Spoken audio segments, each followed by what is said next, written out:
What's shaking? My peopleizations. Yeah, shout out to Blue Blood.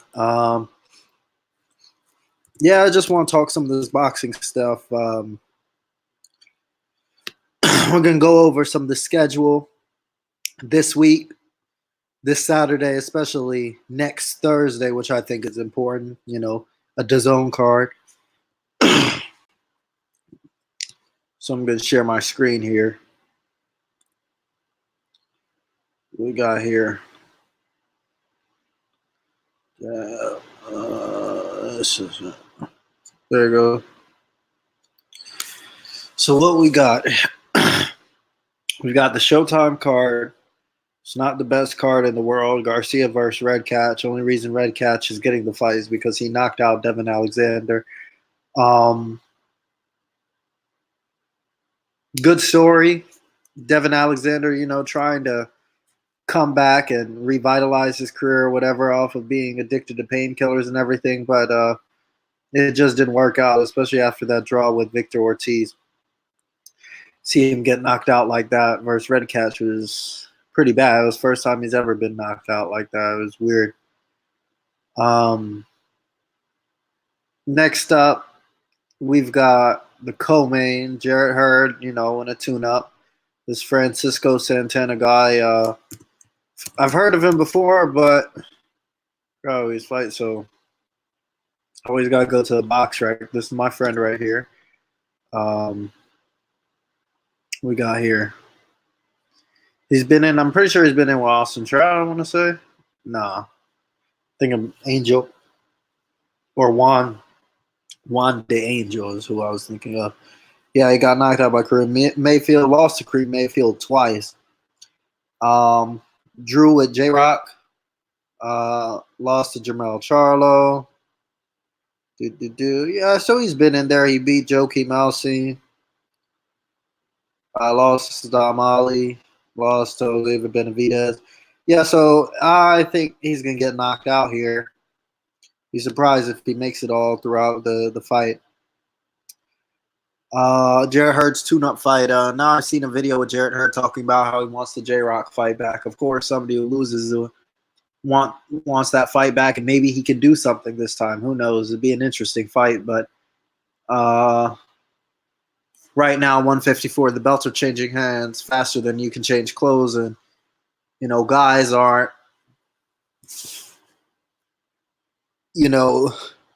The possibilities of rematches are building up too quickly. So, at the end of the day, it's going to have to be some of these triangle matchups. So I don't see Jarrett Hurd fighting J-Rock again, but I do see him fighting Rosario or somebody like that down the line. And vice versa. Lubin's talking about how he, just beat Gallimore, who knocked out Rosario, but Gallimore's been beaten by who? Deloach? Not Deloach, but J-Rock beat Gallimore pretty decisively, even though it was a majority decision, which is bullshit. Teixeira, right after that, he lost. Lubin, and he lost to some Russian guy earlier in his career. And that was split decision, I'm pretty sure. Yeah, Gallimore did a decent team before he had Pullman. I don't know what happened there. Exciting fighter, or was. And he talks a lot. Next up, we've got this other co-feature here. Stephen Fulton. I'm going to be honest, I've never seen him fight in my entire life. He's going up against this Arnold Kagai. Shoot. He's from the Ukraine. Then he probably had a good amateur background. Let me check this. No idea, actually. So, good luck to him. He's probably... Who knows? I don't know about this. I don't know enough about these fighters. Next up, more importantly, I think, is the DAZN card. I think the DAZN card is pretty solid, actually. I think this DAZN card is better than this Showtime card. This Showtime card is pretty shit. This DAZN card is all right. It's not too bad. But Andre fighting Luke Keeler is not acceptable to say the least. Um, the only reason Luke Keeler is getting the shot is because he beat Luis Arias. But let's go to some real fights on this card. Daniel Roman versus Murajan Akhmadaliev. Now I've seen this guy fight one time, and that was on the HBO card. I think it was the last HBO card. Um, December 2018, I want to say. Let me just make sure. And he fought Isaac Zarate. I remember him knocking him out. Yes, this was a fight I'm talking about. That was on that Bivol. So second to last, because this was the Bivol Pascal card. That's what it were. Yeah. And yeah, I remember that was the only time I seen him fight. Who else did he fight in his record? Nah. A whole bunch of, yeah. This is the only guy of note. And look at this. Uh-oh. Uh-oh. Definitely don't want to see him fight again. 16-5 with 2 KOs. Jesus. Yeah, no wonder he lost. Next up, we've got YouTubers. I'm not going to talk about that fight. Is this Anthony Sims' first step up in his life? I mean, he fought Vaughn Alexander. I give him that. I give him Vaughn Alexander. Because a lot of people don't know this, and I didn't know this until last week. Vaughn Alexander beat Money Powell. Who would have thought? I was shocked when I heard this happen. It just completely went under radar. And Money Powell has a YouTube channel, by the way. He needs to get his subs up. Hopefully you guys can go subscribe to him, man. He's a good guy, good fighter too. But really shocked that this had happened to him. I didn't even hear about it. Huge upset. This was supposed to be, yeah, I was really shocked. Anyway, this guy fought for the world title once at 168. He was one of the top ranked bums that got fed to Zurdo Ramirez. Expect a knockout.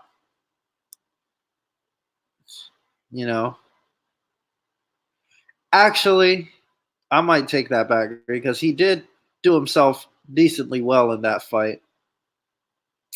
Scorecards were a bit wide. I remember watching it, but yeah, this is a guy who's out of Colombia fighting a whole bunch of nobodies. Yeah, first step up. Let's see who this is here. And this is the big one here, man. This is the fight of the night. Tevin Farmer versus Joseph Diaz. I honestly don't know who wins this fight. I'm leaning towards Tevin Farmer because I've seen him in there with way bigger guys and he just works them. My only problem with Tevin Farmer is, right here. It's not cutting the mustard, Chief. This won't do it, Chief. No, Chief. No. This does not work, bro. No, no, no, no, no. Shout out to the pillow punchers. Only add more pop. If only. Good fight. It's a very solid fight. I respect this fight. I'm interested to see this fight. I will be watching this fight. Because I think Tevin Farmer, for all his lack of power, it is interesting seeing him in there with bigger guys because he does fight bigger guys. That's a fact. So just to see him work through that is, I give him credit. Usually I don't give pillow punchers credit, but, I give him credit. A good fighter. Give him credit for this win, too, because this guy was supposed to be a big puncher. He stopped him with a body shot, but he's always been suspect to the body anyway. Yeah. So it'll be a good fight. I want to see him in there with Burchelt. I think he beats Jamel Herring. I think Jamel Herring is food. He's trash. At 130, 100%. Who you have? Tevin Farmer, Burchout. Oh, so then the Leo Santa Cruz somehow is champion now. Oh God. Yeah, Leo Santa Cruz. Oh, Tank's probably gonna be champ. But he moved up to 130, didn't he? Weird. So let's see this.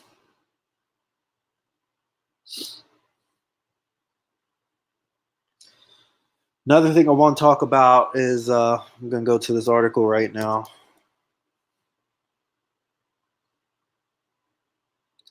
I saw this morning. This. Now, self-explanatory, but there's an interesting part in here.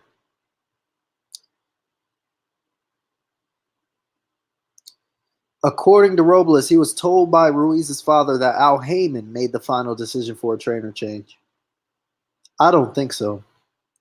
I think Al Heyman is an advisor. He advises people, but the final say is Ruiz's dad, is Ruiz himself. Al Heyman shouldn't be. I doubt Al Heyman goes around telling guys who they should be their trainer. I never heard of that.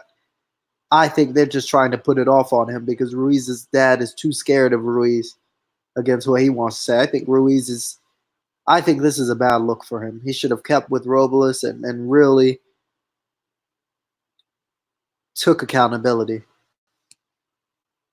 You know, really, I feel bad for Robles, actually. It's not his fault, man. Not his fault whatsoever.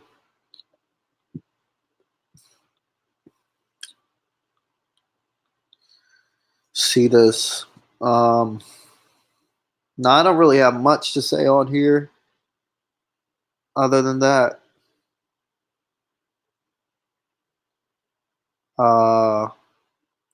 Calify is fighting Chocolatito. This is Calify's first step up ever. 30 fights in against a washed up pound for pound star. Good luck to him.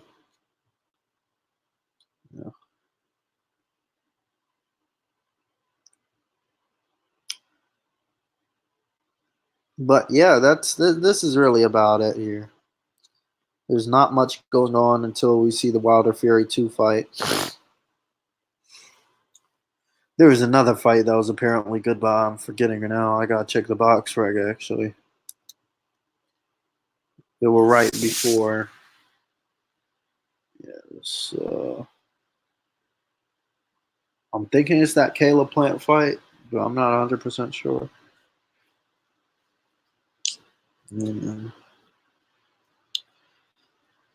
Yeah, that's about it.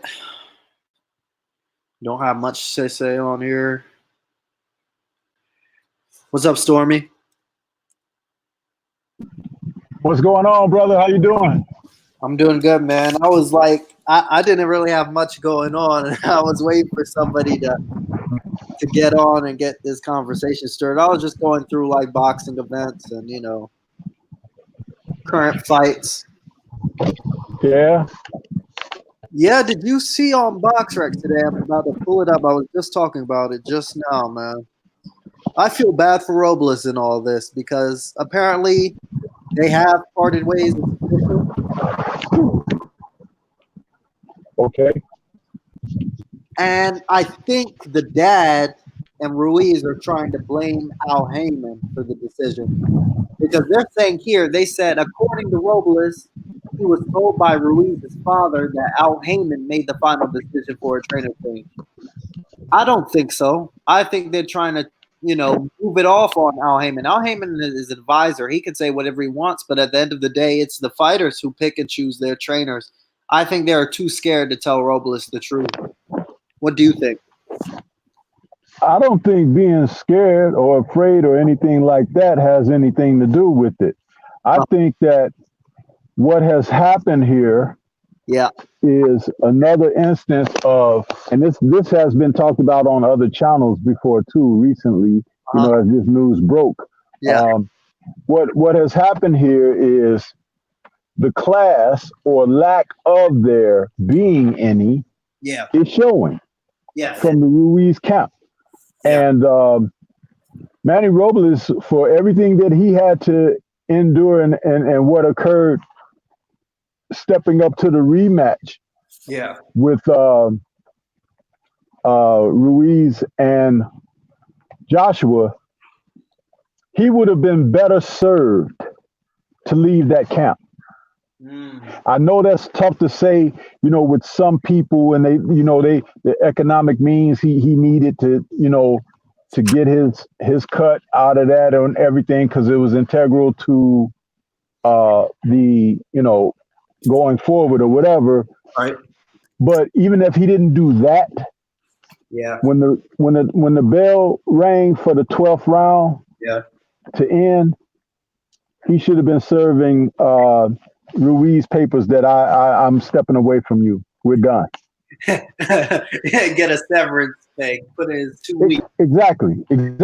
Because look at how condemning this is. But the great thing about Robles is that he appears to be a stand-up guy and everything. Yeah. He kept some things tremendously confidential when it could have otherwise gone a different type of way with more drama and everything.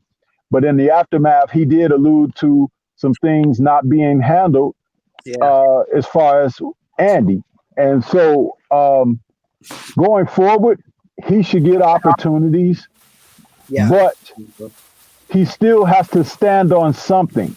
And to separate himself from Andy and his dad and what they are about, he has to stand on his principles and come out about that. He has to. Yeah. Because I'm going to tell you something. Andy has really shown who he is. And please don't take that lightly with what I'm saying. Yeah. And the signs were all there, but we didn't look into him as much as we should have because we were so busy celebrating that he whooped Joshua's ass. Yeah, that was the problem. Yeah. See, we looked at that and we thought like, man, great, finally, take those belts from that guy and we're gonna move forward, whatever. And we were celebrating him. Yeah. However, just like a guy who can't help himself, whether he's cheating on his wife, whether he's cheating at whatever he does, like playing sports or gambling or whatever. It's like Andy let all the bones fall out the closet because he scored his highest payday ever. So he just lost all his discipline and everything. He'll never get that back. No. He might even come back and win a nice fight or whatever, but he is no longer the guy who he was when he stepped in that ring on that June night. Okay? And you can kiss that goodbye.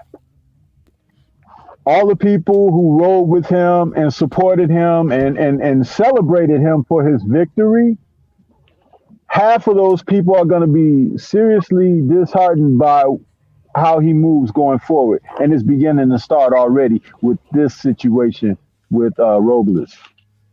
Yeah. What's up, Mike? What's happening? Hey, Mike, how you doing, brother? All right, just doing all right. Let me turn this mic down a little bit. There we go. You heard about this news for sure. No, I didn't hear about, but I saw what you guys had up there, and I figured I'd just go to Boxing Scene and I read 2 paragraphs of it, but all you need to know, really.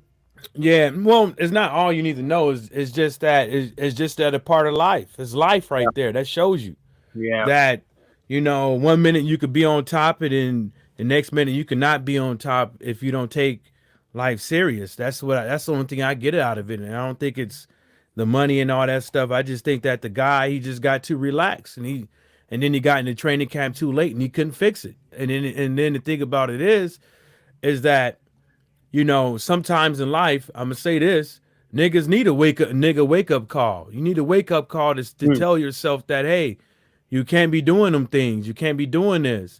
A lot of people want to keep saying the silk sheets analogy and stuff like that, but it's really just not the silk sheets. It's really just not the money. This is what cats do. This is what cats do, period. He probably was already doing this shit before this fight. You know what I'm saying? He probably was already being lazy before this fight. You know what I'm saying? The best shape he probably was in was that I know of was against Anthony Joshua. And why is that? I thought it was the Parker fight. Remember when he came in at 250? I mean, you come in at 250. I mean, the amount of weight that you weigh coming into a fight doesn't equate to the amount of shape that you in. No, he was way faster in the Parker fight. Honestly, he was in better shape. He really were. I think. I mean, he was still quick in this fight. It was just that, you know, I don't know how he was holding his pants up and shit, but I know all that tension that he had on his belly ain't helping. But you know, I'm just gonna leave it where it lay, and then, you know, if whatever next fight he gets, he comes in overweight, out of shape, and stuff like that, then I'm gonna give it to him, because, you know, if your mind ain't right in any sport, don't expect to come up in here and put on a good performance. Expect to see your dick gonna get put in the dirt. Mm-hmm. Expect to get hurt badly, maybe even sent to the hospital, maybe even have ailments later on down the road if you don't take boxing seriously. Because when one of these dudes is able to hit your ass clean and flush and all that stuff because your ass wasn't in the gym, your ass was too busy doing God knows what, paying for pussy, whatever the case may be, people just giving you shit and stuff like that, you know. But you know, I'm just gonna leave it as that, you know, the dude knows now that if he want his fans, if he want these promoters, these managers, these trainers, and everything to take him seriously, he has to do his part. You know, so I read some of the part of it, like, you know, the daddy being the manager. He ain't the first dude to have his dad as a manager and fuck shit up. And this is with the PBC, and this is people that ain't a part of the PBC. This is not the first time, and it won't be the last time. And some people do need somebody to put fire under their ass. Some days people come in the gym and they not really focused. They need somebody to give them, to motivate them. And that's part of being a trainer. Now, I know some people say that you a sucker if you don't need that. You're going to have your fucking days. You know what I'm saying? Even if you're in there sparring and you ain't with it, your mind got to be right. You know, it ain't got to be from when you get from the day, the spot you get in the gym all the way leading up to the day. But some point when you put your foot in that motherfucking gym, you better be telling yourself that I better come correct. Because they ain't nothing but time wasted, and you can get hurt. I don't care what it is. I don't care if you lifting weights. I don't care if you sparring. I don't care if you hitting the heavy bag. I don't care what you're doing. If your mind ain't focused, you can hurt yourself, and not only that, you squandering time. And that's why people need father figures. Trainers is the right type of trainers to keep you focused. Ain't nothing wrong with that. Ain't nothing wrong with having a motivational speaker in your camp. A Montel Williams. Ain't nothing wrong with that. Some of these niggas need it. And Andrew Ruiz, it showed. It showed he needed a homie, a Vato, Cholo.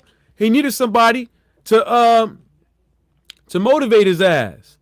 You had the opportunity to get 3 belts. Maintain 3 belts. Get more money. You know what I'm saying?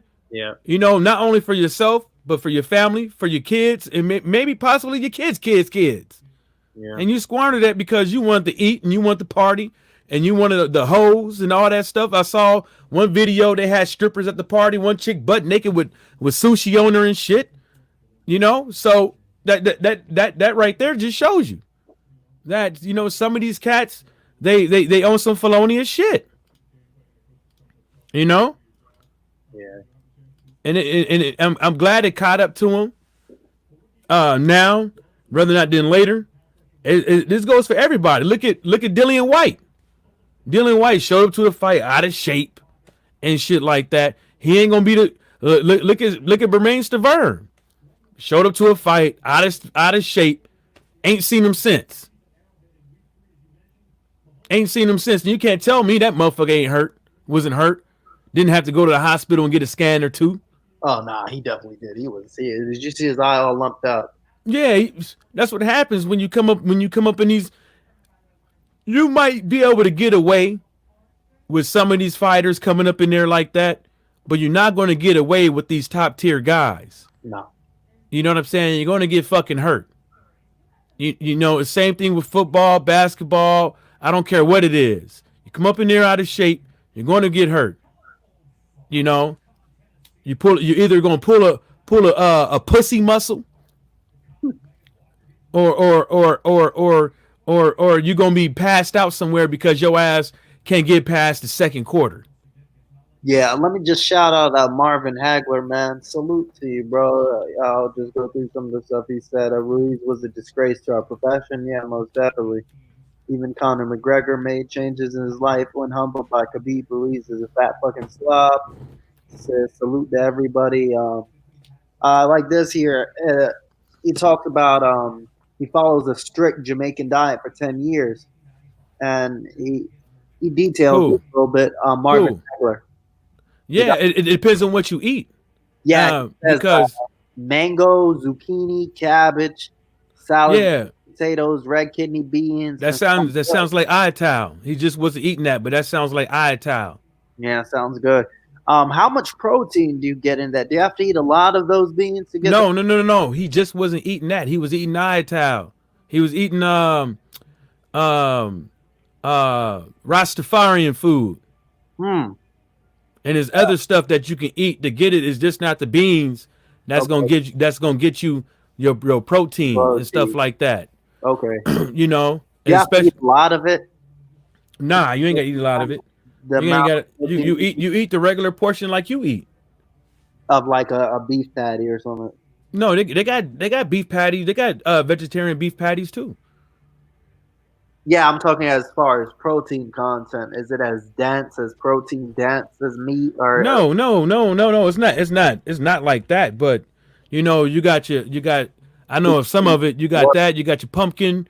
You got your fruits. You got your breadfruits. You got your You can work with it basically. You got all kind of fruits that has protein and extra vitamins. You got your Irish moss. Okay. You got all kind of things that you could eat that could give you enough protein. I know some rosters that's fat. And they don't eat meat. They don't eat fish. They don't eat no meat. They fat. Yeah. I know some rosters, they skinny as fuck, and they do eat meat, but the meat they eat is just fish. Fish with scales. Yeah. But they don't eat right. Yeah. Some of those guys don't eat right. Yeah, Marvin Hagler says I follow a strict Rastafarian diet. Okay, yeah, and he said you can have protein shakes extra. Yeah, definitely. Shoot, I just had fucking two turkey burgers. I haven't had any carbs in a while. I had to get some pretzels right now to get my carbohydrates up. I've been lacking energy, but just, chicken, turkey burger. Yeah, that's basically what I had. I'll probably add in a protein shake later tonight. And get protein. You should have added some stir-fried cabbage. Stir-fried cabbage is easy. You could put some curry in there just for the taste. But all it is, you slice up some cabbage. You could use butter. You could use olive oil, or you could just use water as the main base to cook it. I mean, to fry it up. Thinly sliced carrots, sweet pepper. Bell pepper, garlic. I love bell pepper. Thyme. Put your favorite herbs and spices in there, and you just mix it up. I grew up on eating cabbage because I didn't, cabbage and with beef and shit like that, or cabbage as a side and stuff, because cabbage is cheap. It's cheap. I think cabbage is cheaper than lettuce. Yeah, I can do. And so you could cut it up into 3 portions, and use it 3 separate times. The same thing with the sweet pepper. The same thing. Put your garlic in there. You can get the fresh garlic, or you can get the minced garlic in the jar. But you need some thyme. You need. I use I use Indian curry for mine. I don't know the brand off the top of my head, but I use the Indian curry. You just throw the curry in there just for the it gives it color and then it gives it an extra taste, extra little bite. But that'll fill you up, and then you got veggie chunk. I really don't know what's in it, but you know that's like your vegetarian like meat texture thingy that you could put in with soups. Put in it's these like little grain, like little it's not rice, it's something else. But that shit has protein in it. You could put that in there and add a little bit more protein. You know, there's a lot of things you could do, man. Yeah, man, definitely. And I know what's it called? It's more volume and it's not as calorie dense at the same time as some of this shit I've been eating right now. Well, I've been eating really healthy actually these past 2 weeks. I haven't eaten out in 2 weeks at all. Just been chicken, turkey burger, just the meat. You know, I have no bread in my fridge. I don't have barely any carbs at all. I think I had some leftover cereal like Sunday, but that were it. You know, just been trying to eat clean. I've already dropped 4 pounds, so I'm just need another 6 more. I'll be back to where I was when I left for Christmas. And Yeah, I wouldn't stray away from the carbs because you're gonna need them. You're gonna need them joints. energy, yeah, that's what I've been trying to get. I'm gonna go get some rice and some what else carbs or some potatoes. But you wanna get it as far as your weight and your height.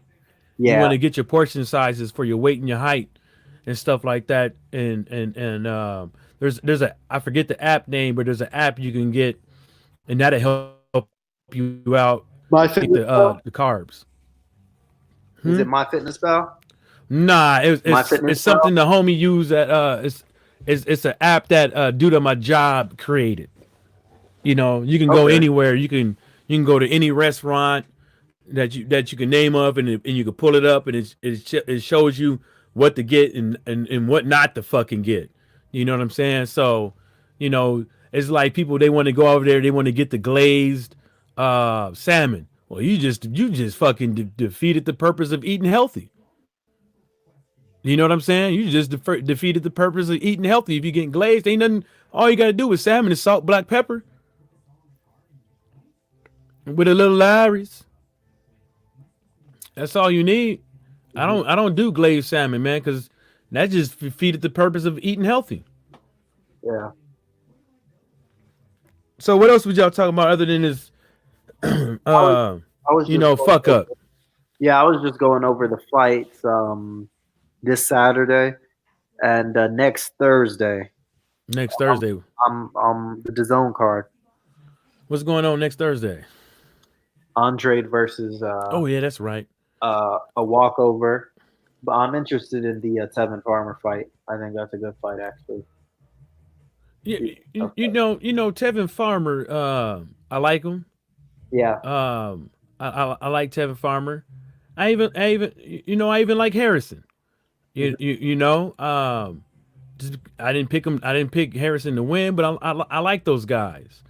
I think that you know, I think Tevin is a good fighter and stuff like that. But it's just like, you know, he can't punch either, man. Tevin Farmer.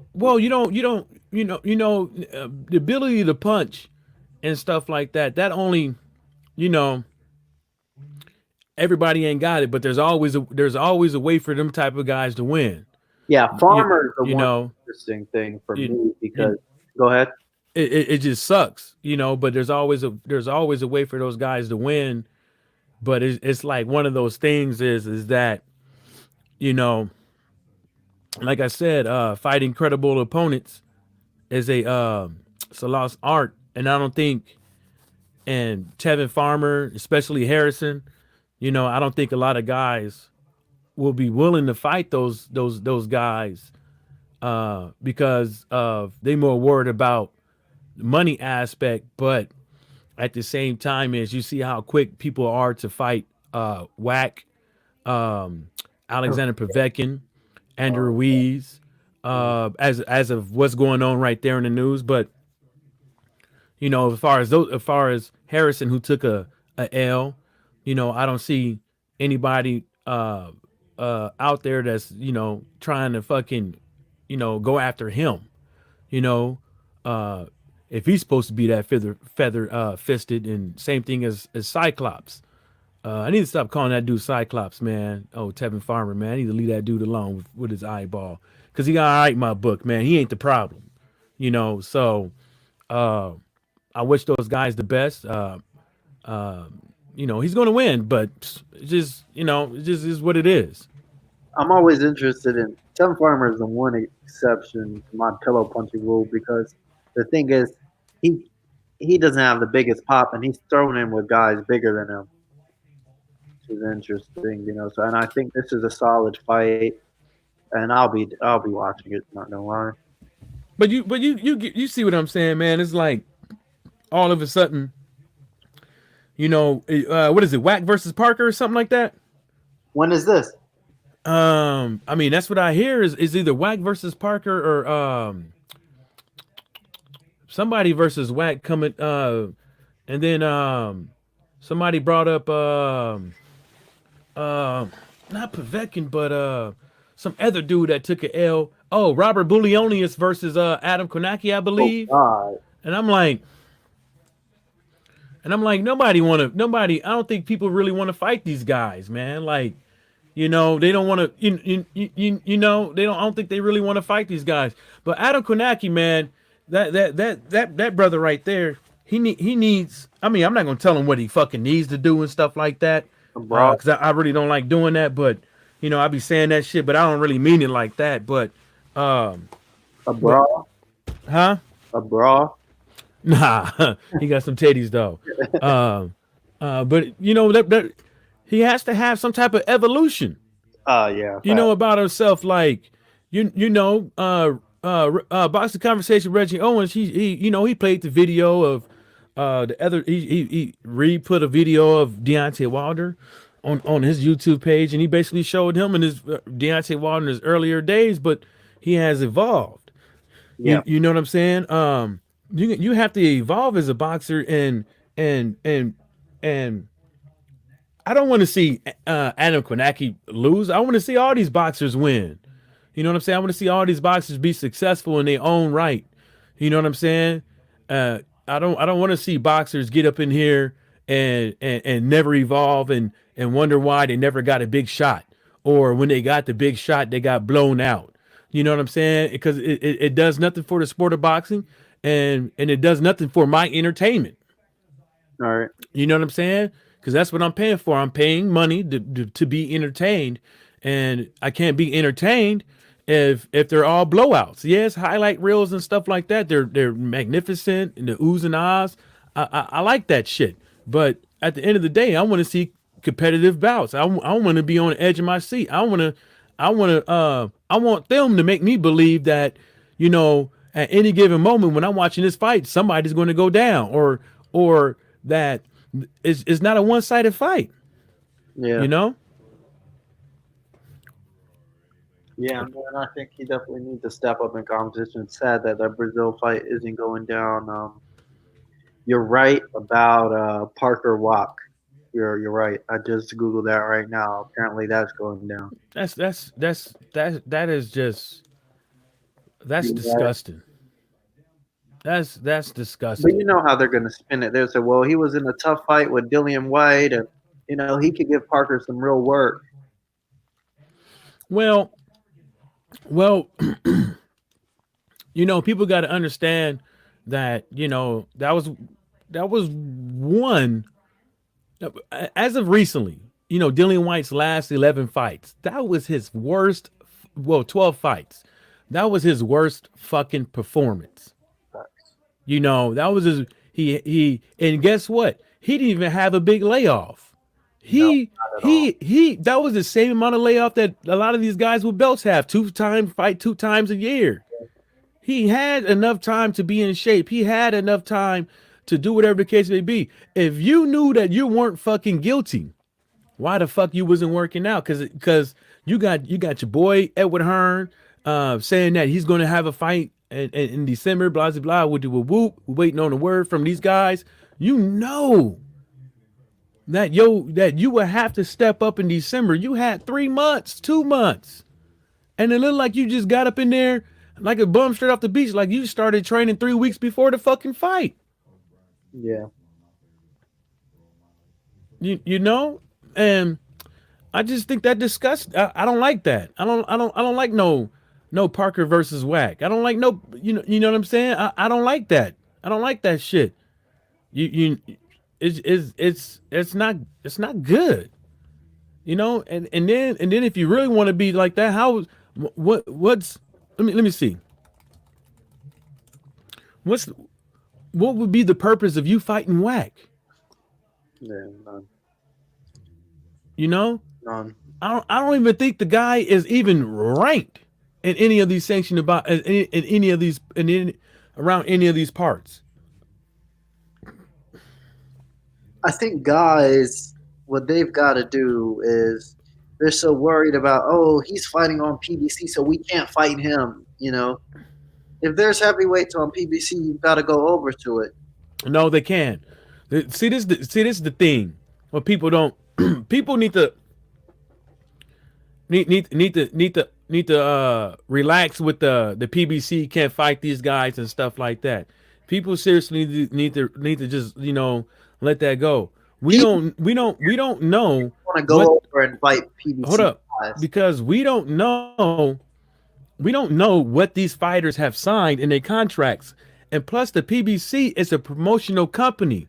The PBC fucking legally cannot stop a fighter from going somewhere else unless they signed a contract with the Pacific Network. But it won't be with the PBC because the PBC cannot have an invested interest in a boxer as far as money wise. They can't. And so if you know that they had 2 major lawsuits out there for breaking the Muhammad Ali Act or creating a monopoly in boxing, they can't afford either going through a proxy or anything like that with doing this thing, because over the course of years, eventually loose lips will sink ships.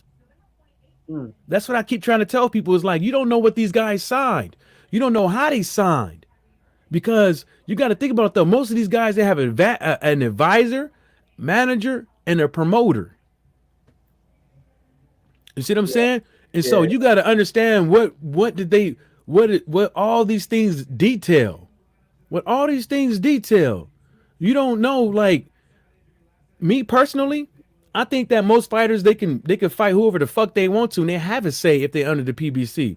It's the promoter and the manager that they have an agreement with, or however that contract was laid out, would dictate that. Yeah. PBC ain't nothing but a promotional company. Think of PBC as if it's for people who rap, people who sing, or music wise, the music industry, and everybody, and you got a slew of people that you got a catalog of people that you can use, and people are hitting you up. It's like, hey, we want to book this person for this day, blah blah blah, with the whoop. We want to pay you this, blah blah blah, with the whoop. Hey, blah blah blah blah blah blah blah blah, and you set it up. Yeah, I think you just set it up. That's all it is. Yeah, and that's the reason why it's not so far fetched if the PBC wants to sell, because only thing is they have a catalog of fighters. Yeah, I think they have a catalog of fighters. They have this setup. They know how to set everything up. Yeah, I think that's a good analogy. Yeah, the best way I would put it is PBC. I'd call them a conglomerate of professional boxers advised by Al Haymon, which gives them access to a negotiated TV platform. Yeah, I mean, they can help because they got the they can help because the PBC they know these guys. Yeah, just like the same, they have rapport with these guys. And these networks and stuff like that, they're looking at him as like, hey man, what's going on this month? Hey man, what's going on next month? What's the 6 months, Right. 9 month plan? You know, Right. what you got going on, man? We want to host some fights. Can you get us some fights? And that's it. He's like, hey, I got this guy. I can ask him, but that's about it. Blah, blah, blah, whoop, whoop, whoop. Y'all want to offer some money? He advises them, tells the promoter, hey, this guy wants to have this fight up over here for X amount of money. It's up to them to choose. Because the PBC at the end of the day is only going to get 10 to 15%. Yeah, because the way it worked, the way they set up some of these things is okay. They negotiated a deal with Fox, so then whenever they have a fight card, they go out, they send Lou DiBella or Tom Brown or whatever, because you need a proxy, right, to promote these fights, quote unquote. So they'll send Tom Brown, and then they have the fight on the platform they had given access to. But they're different from Top Rank and DAZN, as you know, because we just said those guys on ESPN and DAZN are contractually obligated to fight on that network. They have to fight on that network. They're not allowed to go to any other network. Say it again. Those guys are contractually obligated to fight DAZN and ESPN. Not all of them. Not all of them. Some of them. See, that's it, because that's why I keep trying to be cool with it, because I don't know what they signed. I don't know what they signed. But if you sign to DAZN, yes, you're obligated. But if you signed in Matchroom, depending on what you signed on your contract, you do. Because remember that one time Edward Hearn said that maybe he was lying. I don't know, because you can't take Edward Hearn's word for it. But he said that Anthony Joshua could fight anywhere. Yeah, I remember that actually. But I'm just saying, it's like I don't know because he says a lot of things. One day he want to fight Deontay Wilder, the next day he don't want to. Then 2 hours later he's saying 50-50, like he said a couple months ago. He said 50-50 a couple months ago. Yeah. Remember last year December, not 2018 December, he said Wilder versus Anthony Joshua doesn't hit 100 million pay-per-view buys. So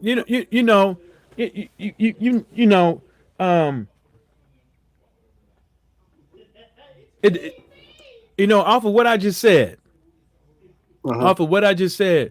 how can you say that anybody in the LDBC that said Wilder was right for not taking that contract? Yeah, in hindsight. Hold up. That Wilder, look, you cannot say that anybody in the LDBC was not right with saying that Wilder shouldn't have took that contract. Even though I was saying that is his business, I don't give a fuck, because at the end of the day, I can see why he didn't take it. But at the end of the day, if now this guy is willing to give the winner of whoever wins with Deontay Wilder and Fury 50-50, it shows you that everything that you see and you hear from some of these guys ain't what it seems. It's more than meets the eye. It's more than meets the fucking mouth. And what that's saying is sometimes you have to check your fucking source. Yeah. Because the source that you get that information from, it might not be so forthcoming. You might only get a snippet of what the bigger picture is. And now you have to deal with that. We are still waiting for Wilder versus Anthony Joshua, but most fans, like myself, are satisfied with seeing Wilder versus Fury. But now with all these other boxers, I'm still waiting for them. Because Whoopi goes, Canelo is fighting who next? I don't know. You know what I'm saying? Charlo is fighting who next? Both Charlo brothers. Who they fight next? Well, I think Jamal is probably going to fight Eubank next, hopefully. Ew. Jamal, I don't know. But you see what I'm saying? Is like, and you keep going down the list of things. Keep going down the list with people. At least Wilder's giving me something. But I ain't gonna lie, Earl gave me something last year at least. I mean, it wasn't the fight I was looking for, but he it was good. He had two good ones. I mean, so we but Tank Davis, I don't know what I don't you know, it's just more than meets the eye, man, and just this what these mouths is saying, man. And sometimes it's just disgusting. I mean, look at what y'all was talking. You and Stormy B Man. I don't know where Stormy B Man went. He probably handling some business. But look, y'all was talking about earlier. It's more than meets the eye. We saw the signs that that Andy Ruiz wasn't doing what he was supposed to do. We saw the fucking signs, but we just gave the dude the benefit of the doubt that he was doing what he was supposed to do because he's a man. He's a grown ass man. We gave him the benefit of the doubt. I'm still here, brother. Oh, I'm my just bad. listening, letting you cook. I'm just listening, letting you cook. No, I thought yeah, because I know sometimes you be having things to do. You be on, but you be having things to do, and I don't blame you because sometimes I be cooking and doing dishes. I'd be dozing off, I'm not gonna lie. If I'm on mute for more than 10 minutes, I probably dozed off. No, I ain't gonna lie. I dozed off a few times hosting the stream. I think that's why Laws be getting the fuck up and moving around. Yeah, I do see that. Laws over here. I think that's the reason why Laws be getting up and moving. Smart. Yeah. He's got to get around. Once you start sitting, you just want to sleep. Yeah, because where is Laws? I'm looking for the brother. Where he at? Okay, he said he's going live tomorrow. Yeah, but we need to. We're Brooklyn at too, and Alex. Yeah, I was talking to Alex yesterday. He's busy with work and all that. And I think Brooklyn's probably at work right now. Only 4 over there, almost 4. Yeah, Brooklyn be at work. I think he gonna be at. I don't think he can get on Fridays really. That's why. When Law said Friday, I was kind of like, damn, like maybe we could go on. Maybe Brooklyn we just need to have Brooklyn go live. And we just go. Yeah. We just go fuck his house up, dirty up his shit. He usually goes live on Wednesdays. I don't know the next time we'll go live on Wednesday. Yeah, put our feet up on go over his house table. and go wipe our shoes. Yeah. Put our feet up on fuck the his coffee shit up. table. Like Rick James, put the leave him feet dishes on the couch. Fuck your couch, nigga. Yeah. Go over there and do that shit. Hell yeah. I'm gonna smoke a cigarette in his living room. But yeah, what were we just talking about? Couch. Yeah, I said something about Andrew Ruiz, his punk ass again. That dude, man. It's like people. I gave him the benefit of the doubt because he's a grown ass man. You know what I'm saying? But we all saw the signs that this dude was getting ready to fucking, give us the okie doke. We just gave him the benefit of the doubt and all that stuff. But, I don't go by the 2-3 strikes you out. The one time I'm looking at you, the second time you out. You know what I'm saying? Because hey man, Maya Angelou said it best. When somebody show you who you are, who they are, believe them the first time. Yeah, I know that. Yeah, absolutely know that. That's why I ain't cutting him no slack. He didn't cut no slack on putting down and wolfing down that food, did he? He made sure that he engaged, didn't he? Well, I'm engaged to telling him and belittling him and anyone like him for the sake of sometimes you have to shame a person into a proper place. That's what's wrong with our society now. I'm a little bit older, so I remember a time when it was a disgrace to behave a certain way and to carry yourself a certain way and things like that. And people would turn their head and put their head down or turn away from you, turn your back when you were misrepresenting. You see, now it's like everybody gets a pat on the ass and everybody gets to, it's going to be all right, rub your shoulder and shit, and that's not the way, actually. It's not. And not to try to get spiritual on anybody or anything, because people can believe what they want to believe. But it's just like it's in the Bible. It said, don't you spare the rod, you spoil the child. You understand? You run around here and let your children be and do what they want. Oh, he's just a baby, just let it. And then baby go up and he robbing the lady that got older across the street. Huh? Mm. Next door neighbor. I can't believe little Tyrone did that. Uh-huh. I used to change his pampers. Now he hit me in the head and took my purse on payday. You understand? I'm serious, man. There's a reason why they used to say it take a village to raise a child. And the thing about that and all of that is, like I said, the values that have been lowered, ethics have been thrown out the window. And people can just kind of have par gras to do what they want. But how you feel like if you got your own family, right? Somebody have par gras to your young daughter or par gras to your wife, huh? That don't feel too good, do it? It don't. See, anything worth having is worth working for. And everybody just want, they cut or whatever. They want to be, passed along. I remember when I was in grade school, a couple brothers in there come to school every day. Don't fucking miss a day. But don't have a book, paper, pen, pencil, nothing. Didn't do the homework. You might as well not come. Mm. You might as well not come, because you know why? You interrupting me from learning my lesson. When the teacher got to take 10 minutes out to reprimand you because you didn't bring your book. You didn't do your homework. You didn't have a pencil and paper and pen and all of that. And she got to stop the class to deal with you when she could have been teaching me for them 2 minutes, the 10 minutes that she took out for you. And don't forget, it ain't just that one. So it may be longer than 10 minutes. You understand? Because she's dealing with others too, just like him or her, you know? So when you put all that together, man, so no, somebody like Andy Ruiz Jr., dude, you rip him, you break him down. You break them down.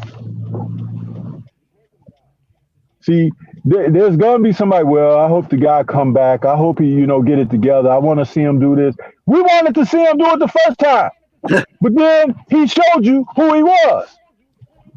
A fat ass slut rock that don't give shit about nobody but himself. And as long as he can continue to gorge himself, he happy. Well, go be a fucking man eating in fat contests and shit. Most ate hot dogs and pizza slices and shit like that. Go be a professional doing that. Well, ain't nobody gonna give a fuck about you, and you can have cardiac arrest over one of them tables of food. Get the fuck out of here. He could be like the Hollywood actor.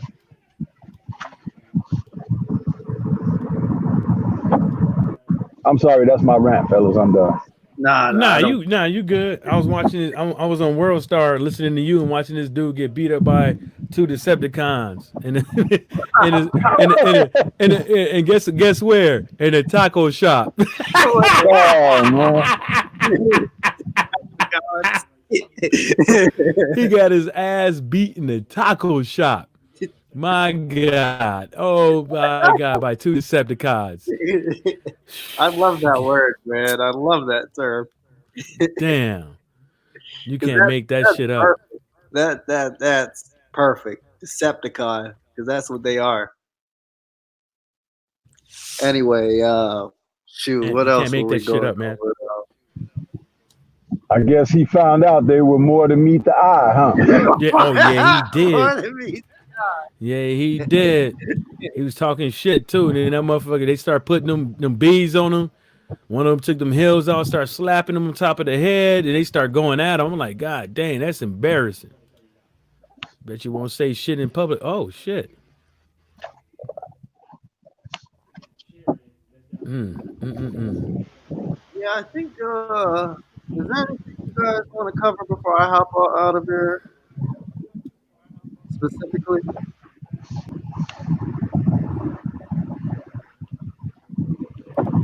What was that? Would you ask? anything you guys want to talk about before I get off here? Specifically, I did a video today and I got one dropping in about 45 minutes. Okay. But I did a video earlier where it talked about Anthony Joshua Saw that one. Yeah. and how he, Yeah, I just saw how he plays this game with Deontay Wilder when Deontay Wilder is, contracted to a fight and has an obligation on the table. And here he comes playing this game like he's interested in him and this and that. And then, when Wilder is not engaged with other commitments, you don't hear from Anthony Joshua. And I had wished that we were done with that, with Andy Ruiz taking care of him. That's basically what that video was about. And I want to know what you guys think about that too, because it's like really, and I called him shot spoiled brat. Yeah, I called him, it's like he's very immature. It's like a attention whore. He just wants to be associated with the sport, but he doesn't want to roll his sleeves up and do the hard work that's a part of the sport. Because don't forget, Ed Hearn had said early on, a few years ago, nobody knows Deontay Wilder. Who is he? He's just a guy from Alabama, this and that, and he needs to raise his profile and this and that. Well, Deontay, even though he didn't need Hearn to suggest that to him, he was in the process of doing that anyway. Well, he has raised it about as high as it could go. You understand? And he is the man when it comes to the sport and the division. So now they can't say anything like that anymore. So what they do is they play these little games, when he's engaged with something, like right now, this promotion with Fury is about to take place with an event. Here they come again. Well, we're trying to offer him the biggest offer of his life and this and that. Dude, they don't need your offer. They've gone a different route, primarily on your suggestion. Yeah. Because they realized that you weren't going to do good business with them. So they found their own lane, and they've got in that lane, and they have maximized all potential in that lane.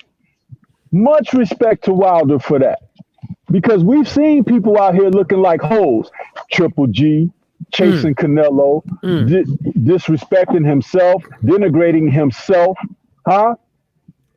Deontay went and found his niche. And boy, is he like cultivating that like a son of a gun. But like I said, I just give you an example. You had Triple G out here chasing Canelo. Canelo was like pissing in the wind and telling him, hey, watch out for the rain. Basically, man.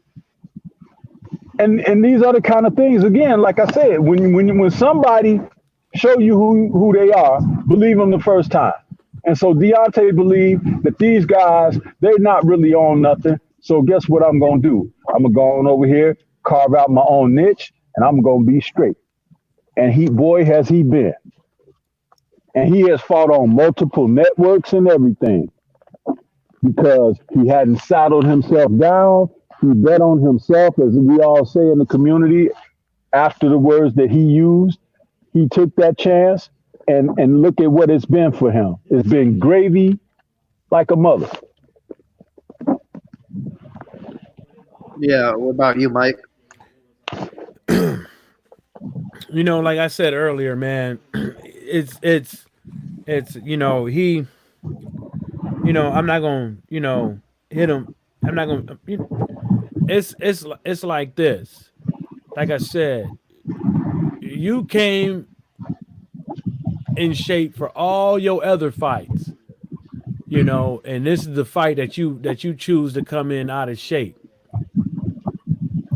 I don't know what was running through his head. I don't know, and stuff like that. I don't know who he had around him. I don't know if it's the same guy, some newer guys, but I'm pretty sure it was the same dudes, that he had around him. And it just wasn't work out for his favor. I'm not going to say that he's a follower and all that stuff, but it seemed like you was following that time instead of being the man that you were supposed to be with what God blessed you with. You supposed to lead your people when God blesses you with millions of motherfucking dollars. You know, because you have the opportunity, you have all that to make people better, and those people are supposed to help make you better. You know, that's the definition of having friends and constituents. Constituents don't make you better. Your friends are supposed to make you better. That's the reason why you ain't supposed to have fucking 50, 60, 100 friends, because in life it don't work out like that. You can meet 20 people, 30 people, 60 people, 80 people, 90 people, 100 people, thousands of people. But there's always going to be the amount of hands, amount of fingers you got is the amount of people that you're going to be able to count that you could count on, really, to either tell you how it is, put their foot in your ass, and then y'all be cool after that, and help make you better, or help make you better. There ain't that many people that ain't. If you got more people than that in your life, you need to start doing some evaluating. You really need to sit down and start doing some evaluating, because there's some cats that ain't like that. They ain't what you think they is. You know, imagine if Andrew Ruiz to be broke tomorrow, how many people would show up and help him out? You see what I'm saying? That's what I'm talking about. Who gonna let him sleep on the couch? Who gonna help him with his to get back on his feet, to get back into boxing, to make sure that he can get back on top where he was? Who gonna help feed him? Who gonna help him with transportation? Who gonna help him with all these fees? How many people he got like that that's been around him right now that's gonna help him out with that shit when he's down? That's what I'm saying. You know, you can't have all them people around you, man. You know, because sometimes people are just enablers. And now I'm going to get into the next enabler. See, you know, Edward Hearn was out there talking about, you know, Wilder, the winner of Wilder and Fury. You got this whole Saudi Arabia and a whole bunch of other countries looking at wanting to book this fight. And I'm like this. You could be excited about that money that people are putting up, Edward Hearn, but don't think that majority of that money is going to go in your pocket. You're not dealing with somebody that has to take the fight like Andrew Ruiz had to take what he got with the rematch clause and all that stuff, because he didn't have no backing power. He was at the mercy of whatever they gave him. Yeah. Now, in the winner of this fight, you're going to have to give them exactly what they want, or the fight ain't going to fucking happen. They're going to want to know exactly how much money is Saudi Arabia putting up. They want to know how much money is you getting from American broadcasters. They're going to want to know how much money you're going to get from Sky Sports. And all that shit is going to be cut 50-50 across the motherfucking board, including the fucking residuals. They're talking about the shit that happens years later. 10, 20, 30, 40, 60 years later. They're going to want that too. This ain't going to be no Edward Hearn running the fucking show. This is going to be Matchroom Boxing and whoever other promoter on that same fucking banner. Hand in fucking hand. This ain't no, don't think 50-50 is just the money. 50-50 is going to be all the way across the fucking board. You see what I'm saying? And that's what that's what he don't understand yet. He's still thinking that he gonna get majority of this fucking money, put in the Matchroom Boxing's coffers, and put in Anthony Joshua's pockets. Not with no Bob Arums and no Al Haymans.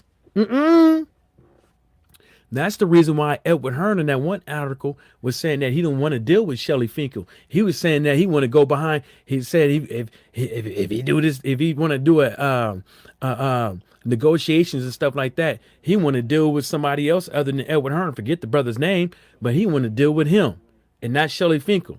You can't fucking do that, and it's not going to happen. Wilder and Shelly Finkel has a contract. You're going to have to deal with that dude. Don't get mad because this is the thing. You're doing business with somebody, right? You're doing business with somebody. Contract, trying to buy a house, trying to buy a car, whatever the case may be. Both parties are going to want to win. Both parties have criteria to meet. Is you see what I'm saying? Both parties have to appease the people they work for. See what I'm saying? So the guy that's selling you a car works for somebody. The person that's selling you the house works for somebody. They have to appease the people that they work for, the company that they work for. It's not the business of giving another promoter what they want versus it's a two-way street. Now, the biggest contract I ever had to deal with personally was a $90,000 boat contract for 1 year maintenance. $90,000.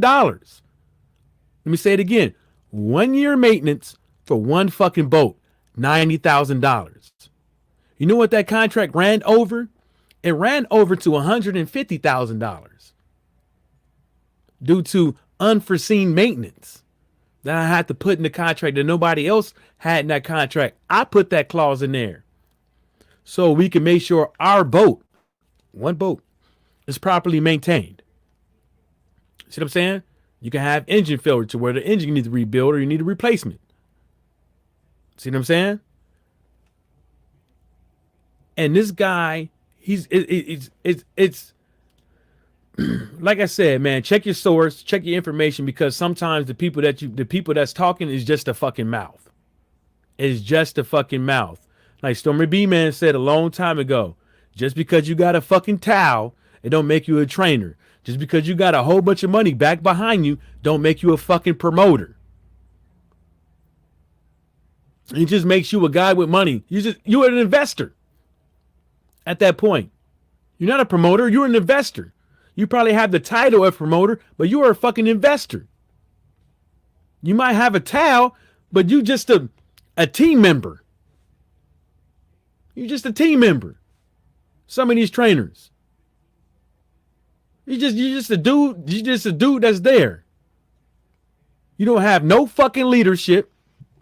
You don't know what the game plan is. You don't know what to do. Because I don't set these pad drills. That don't make me a trainer. I got these awesome pad drills, man. We do these drills, these combinations, man. But that's what I'm saying. That don't make me a trainer. Nope. You just a team member. You might as well call yourself a one of the motherfuckers. They go to 24-hour fitness. They need some help. Yeah, that's a aerobic trainer, you know. Get you on the move, but that nigga don't even know what he's doing. He just know more than you. That nigga on you somehow he got to go to the bathroom. He ain't in the bathroom. He on YouTube trying to figure out the next fucking exercise. You know what I'm saying? He on YouTube. He on YouTube looking at fucking Billy Blanks. See what we could do next on the pads. He looking at Stephanie A. Smith last video. Man, what kind of fucking punch is that? That downward punch. What you gonna do with that? Dude, I was talking about Lou Del Valle so bad, man, because that fight that Badou Jack fought against what was his name? Booker? Oh no, Marcus Brown. Yeah. Marcus Brown. And how he let the man's head leak like a sieve, you know. He was supposed to stop that fight, bro. It's like he's gonna lose the fight anyway. How about him losing without taking punishment? Huh? So he could come back fresh for the next fight. But you let him take punishment and lose about 2 pints of blood. Yeah. Freaking ridiculous. Lou Del Valle. And then they tell me, oh, well, you know, he's thinking about this being his last fight with Lou Del Valle because he's drunk all the time. I was like, well, Badou Jack don't need to be fighting if he picked the drunk to be his chief second. You knew he was drunk. You knew he was drunk before you picked him. Exactly. That's what I'm saying. So the point is, both of them are a disgrace for boxing and shouldn't have nothing to do with boxing, because if they don't hurt somebody else, they damn sure are hurting themselves. You understand? You have to stop it. Where's Richard Steele when you really need him? You know, because this is like ridiculous, man. The guy had an ocean coming out of his forehead, and Lou Del Valle kept sticking his mouthpiece back in his mouth and sending him out for another round. I don't want that guy anywhere near me, my corner, or anything. You know what I'm saying? You got to put that juice down. You know, he ain't gonna put the juice down. That's the thing. You know, he's not gonna put the juice down. He love that more than he love his profession and the job that he has to do trying to take care of a person. You know, from the corner aspect. I'm telling you, when I talk about these guys like that, I don't be just trying to like drill and like, you know, lay into somebody. I'm telling you like the things that I say because think about if you were the fighter and I'm pointing out the shortcomings. Hell no, you don't want someone like that working for you. Mm-hmm. You want somebody that's going to take care of your best interest. Joe Frazier was a tremendous fighter and a legend. Okay? But one thing that many people didn't know about Joe was like actually legally blind in one of his eyes. Yeah, I knew that. He became world heavyweight champion. Huh? And he had a fucked up elbow, didn't he? Listen, in the Thriller of Manila, at the end of that 14th round, before coming out for the 15th, Joe had his one good eye swollen shut. As the bell was about to ring for the 15th round, Joe got ready to stand up, and Eddie Futch pushed his shoulder down and said, "Sit down, Joe. I'm not going to send you back out." And Joe was like, "No, I'm going to get him. I'm going to get him." You know, Eddie Futch said, "No." He said, "You blind. You fighting blind, champ." He's like, "I can't send you out there. I care about you too much." All right.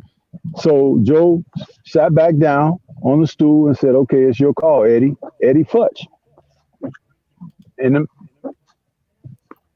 From where? I mean, what that's saying is like, you know, as a warrior, you do need to know when the battle is over, man. And I think I think Joe knew that. I think Joe knew that. No. Joe had a corner man. No. But listen. Let me finish because I really wasn't finished yet, though. No. What I'm saying is that if you have somebody there to talk you out of something like that, and you can realize what they're saying, obviously you getting the hint too. No, that's not the point, Mike. No, I'm not saying that's the point. I'm not. Listen, what you just said, I'm trying to correct you, bro. It's not about talking him out of it. It's someone that you've entrusted with your safety and well-being overall. That's not what I was saying. Eddie, listen, Lou Del Valle would have sent Joe out there to get killed in the 15th round. That's what I'm trying to say. Eddie Futch looked at Joe and he knew his situation and he didn't put him out there. And Joe could have said, "Well, it's the last round and let me go and this and that." But he did not because he entrusted Eddie Futch. He knew that this man would take care of him better than anybody else. And he took that to heart when he sat back down and he understood that. And at the press conference, all he said in the post-fight press conference was, "My trainer advised me not to go." He said, "because I couldn't see." He was like, "I wasn't tired. I wasn't beaten up or whatever. I was ready to go." But what they didn't know was in the other corner, Muhammad Ali had come back to the corner and quit. He told his trainers, "Take these gloves off. That man over there is crazy. I ain't going back out there. I might catch a heart attack or something." So when Eddie Futch told the ref Joe wasn't coming back out, they told Ali, "You won, champ. He's not coming back out." Ali wasn't going back out. And if they had Eddie Futch and Georgie Benton, who was also a part of Joe Frazier's corner that night, if they had any idea that Ali felt like what he expressed, they would have had Joe jump off the stool and just start shadow boxing, getting ready for the next round, and Ali would not have come out for the 15th. But I wasn't hitting on that. What I was hitting on, that even though that guy, he's a flat out warrior. That's what he was. Flat out warrior. For a man to sit up over there and not be able to see, to still want to keep and continue. That's what I'm saying. What I'm saying is that, you know, Joe knew that he couldn't see, but Joe wanted to continue. I'm not saying that the trainer didn't have no influence on Joe, but what I'm saying is Joe understood exactly what the trainer was telling him because he knew he couldn't fucking see. That's the only thing I was saying. Because at the end of the day, whether or not a dude has a bad cut and this and the third, these guys are warriors. They do want to continue. But you're right. It's up to these trainers to make sure that these guys are not going to get maimed in the ring, physically hurt in the ring, to where their next fights, they're not the man that they used to be. But there still has to be a certain switch in that fighter's head. I'm not talking about the trainer's influence, to understand the situation that they're in. That if you can't see, you can't box. If you got so much blood coming out of your eyebrow and it's getting your eye, you can't fucking see. There's really no point of continuing. But the warrior aspect, which allows people to continue right along with that whole bullshit, just in case I might land this no look fucking hook or this no look fucking power punch and get this eye up out of here. But if you can't see, good luck. You know, good luck with that. And I think it was right with the with the whole Lou DeVal thing. I think they should have stopped it. As soon as he knew that dude was having problems with his eyesight and that shit was looking that bad, and you know that this guy has a problem is going to have problems with cuts later on down the road. It's going to keep getting touched up, and it's going to get open and more open and more open. Yeah, you should have. Yeah. He should have stopped it. But if you pick, that's what I get. Long story short, that's what happens when you pick a drunk. You hired a guy that couldn't put the bottle down, you know, and stay. You can't be focused if you got the bottle. If you on the sauce, you know, like that. You know, both parties got to be what you call it. Got to be in tune and focused. Not just the fighters. Everybody on the team got to be focused. You know, if the fighter can't be in the gym and nobody else, if the fighter ain't supposed to be in the club, in the strip club, y'all ain't supposed to be there either, because you got to be focused. You showing up to the gym smelling like fucking the 5th of gin. Come on, bro. What would y'all do?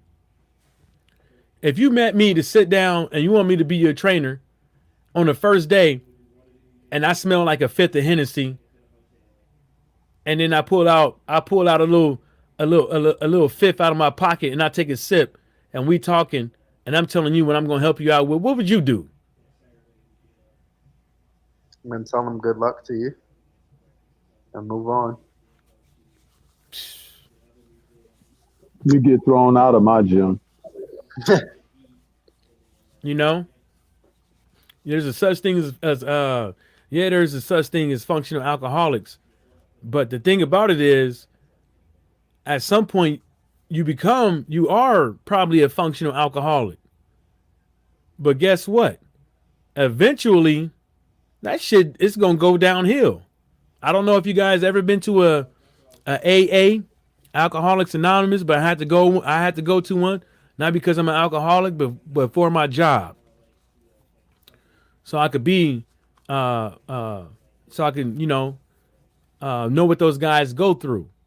And it all started like that. They was functional and all this stuff. Then all of a sudden they thought, since they was able to handle it, you know what I'm saying, over the course of years, and all of a sudden they got out of hand and it just went downhill.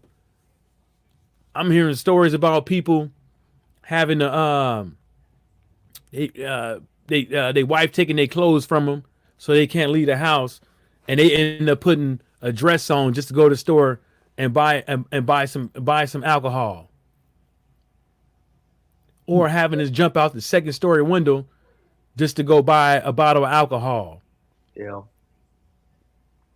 You know what I'm saying? All kind of weird ass stories that you would think a dope fiend would be doing. You know, it's the same way. When you 50, 60, 70 years old and you've been an alcoholic for 20 years, 30 years, nah, bruh. You ain't functional no more. You just barely hanging on. All right, man. I think I might have to get out of here. Any last things you want to say before I get out in like a minute? Yeah, I just would like to say that I could drink a whole Hennessy Fifth. Some people call it a problem, but I call it a gift. Nah, that's exhibit. That's not my old lines. That's not my shit. That's exhibit. But real though, man. If you a boxer out there and you hear what Stormy B Man got to say, man, don't take it for granted. Don't take that shit like he talking to you and stuff like that.